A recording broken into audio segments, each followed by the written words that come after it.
อัปเดตสภาพฝนฟ้าอากาศในช่วงค่ำคืนของวันที่ 13 จนฮอดวันที่ 14 สิงหาคม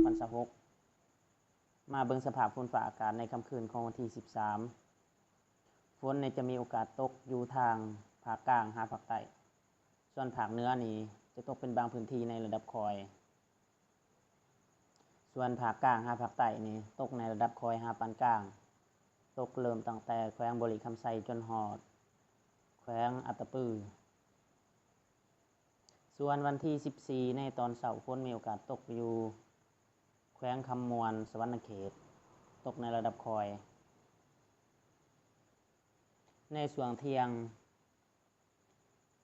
งหาค่ำฝนมีโอกาสตกอยู่หลายพื้นที่ทางภาคเหนือภาคกลางและภาคใต้ ตกในระดับคอยหาปานกลาง และจะมีฝนตกหนักเป็นบางพื้นที่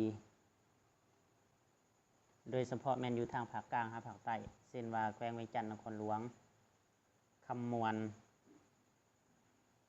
ส่วนในค่ำคืนของวันที่ 14 ฝนจะตกอยู่ทางภาคกลางหาภาคใต้เป็นส่วนใหญ่ ส่วนภาคเหนือจะตกเป็นบางพื้นที่ในระดับคอยเช่นว่าอยู่ทางอุดมไซหลวงพระบางทางด้านตะวันออกของอุดมไซแล้วก็หลวงพระบางและเสียงควางเป็นบางพื้นที่ ส่วนภาคกลางหาภาคใต้ตกในระดับปานกลางถึงแห้งเช่นว่าแขวงคำมวนสวรรณเขตสารวัตร